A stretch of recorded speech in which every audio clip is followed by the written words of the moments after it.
உங்களுடன் ஸ்டாலின் முகாம் போட்டு மக்களுக்கு ஏதாவது நல்லது பண்ணுவீங்கன்னு பார்த்தா அதிகாரிகளை விட்டு அடிக்க வைக்கிறீங்களே நியாயமா?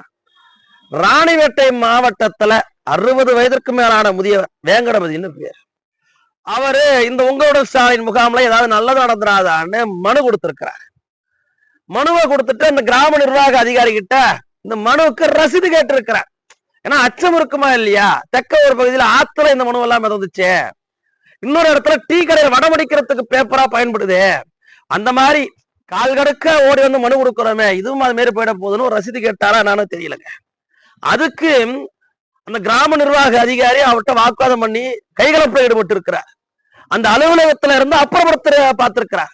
எளிய மக்கள்னா அவங்களுக்கு இலக்காரமா போயிடுச்சாட்டு. அவங்க வரிபணத்துல சம்பளத்தை வாங்கிக்கிட்டு அவங்க வரிபணத்துல வந்த காசுல கட்டடத்தை கட்டி உக்காந்துக்கிட்டு அவர்களா அந்த அலுவலகத்துல இருந்து வெளியேற்று இருக்கிறாங்க.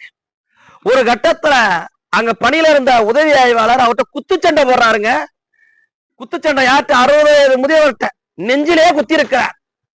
ஏதாவது நல்லது நடந்ததான அடிதட்டு மக்கள் இந்த முகாமுக்கு வந்து மனு கொடுத்த குத்தம் நெஞ்சில குத்து வாங்கினதுதான் மிச்சம். அப்ப ஏகபாகன்னா ஆட்சியாளர்களுக்கும் அதிகாரிகளுக்கும் இலக்காரமா போயிடுச்சா?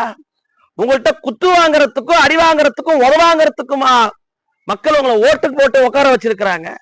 ஏதேனும் ஒரு மூலையாவது இந்த ஆட்சியில் நல்லது நடந்துராதான்னு தேடி பார்த்தா ஒண்ணும் நடக்காதாட்டிருக்கே.